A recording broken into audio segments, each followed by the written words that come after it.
এই ফোনটা এতটাই স্লিম যে বর্তমান সময়ের বেশ কিছু মোবাইলের ক্যামেরা বাম্পের চাইতেও এটার থিকনেস কম, মানে তার চাইতেও এটা স্লিম। এটার থিকনেস অনলি 6.49 মিলিমিটার।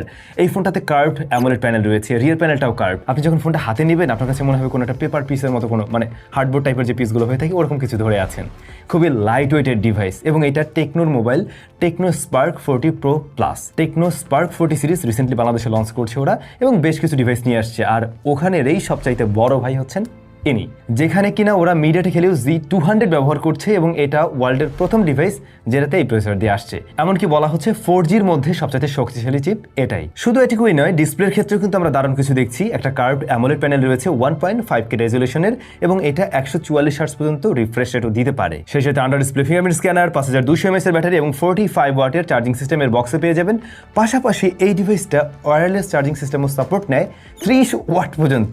জি, যেখানে আপনারা আমার এই ধরনের ফ্ল্যাগশিপ ফোনগুলো অনেক কম ওয়াট নেয়, সেখানে উনি 30 ওয়াটে ওয়্যারলেস চার্জিংও সাপোর্ট নিচ্ছে। সো আজকের ভিডিওতে আমরা এটা নিয়ে বিশদ আলোচনা করব।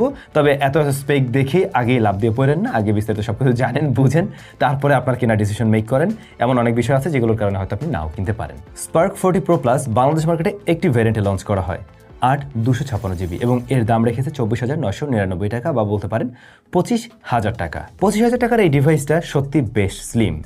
6.49 মিলিমিটার খুবই কম বর্তমান সময়ের যে স্মার্টফোনগুলো দেখি তাদের সাথে কম্পেয়ার করতে গেলেও। এতে 3.5 মিলিমিটার হেডফোন জ্যাকটা দেওয়ার মতো সুযোগ ঠিকই হয়নি, তবে সেকেন্ডারি নয়েজ ক্যান্সেলেশন মাইক রয়েছে, ডুয়াল স্পিকার রয়েছে, আর ফিঙ্গারপ্রিন্ট স্ক্যানারটা ইন ডিসপ্লেতে থাকছে, আন্ডার ডিসপ্লে আর কি, যার পজিশন একেবারে নিচ দিকে না হলেও একটু নিচের দিকেই বলা যায়।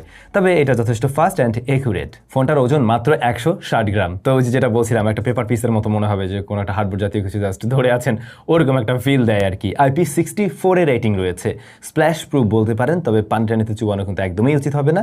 আর ওরা ক্লেম করছে এটা নাকি ড্রপ ভাঙেনি, ড্রপ রেসিস্ট্যান্ট, মানে মোটামুটি 1.5 মিটার উপর থেকে যদি পড়ে যায় সেক্ষেত্রে ভেঙে যাওয়ার পসিবিলিটি নেই। না, ভাঙে নেই। আমি 1.5 মিটার থেকে যদিও বা ফেলিনি, এবার একটু উপর থেকে ফেলি, কি হলো কে জানে। না, টিকে আছে আর কি। তবে এই কাজ ভাই করতে যায় না, খালি খালি দেখা যাবে যে কোনো সময় হয়তো ফ্লোরের উপরে পড়লে ভেঙেও যেতে পারে। ফোনের ডিসপ্লে সাইজ 6.78 ইঞ্চ। এটা অ্যামোলেড প্যানেল যেখানে 144 হার্টজ পর্যন্ত হাই রিফ্রেশ রেট রয়েছে এবং 4500 নিটস পর্যন্ত এই ডিসপ্লেটা ব্রাইটনেস দিতে পারে। আর এটা 1.5K রেজলিউশনের। প্রোডাকশন করছে কর্নিং গরিলা গ্লাস 7i। এই ডিসপ্লের কালার রিপ্রোডাকশন কিন্তু খুবই ভালো এবং যথেষ্ট শার্প একটা ডিসপ্লে। ইভেন আপনি যখন 25,000 টাকায় কিনছেন, এই প্রাইস পয়েন্টের যতগুলো অফিসিয়াল ডিভাইস রয়েছে তার চাইতে এই ডিসপ্লে আপনার কাছে একটু বেশি শার্প মনে হবে। কার্ভ ডিসপ্লে, যার ফলে বেজেল এরিয়া আরো কম মনে হয়। আপার চিন, লোয়ার চিন এমনিতেও বেশ ন্যারো, তবে লোয়ার চিনটা তুলনামূলকভাবে একটু মোটা। সব মিলে আর কি বেশ ইমার্সিভ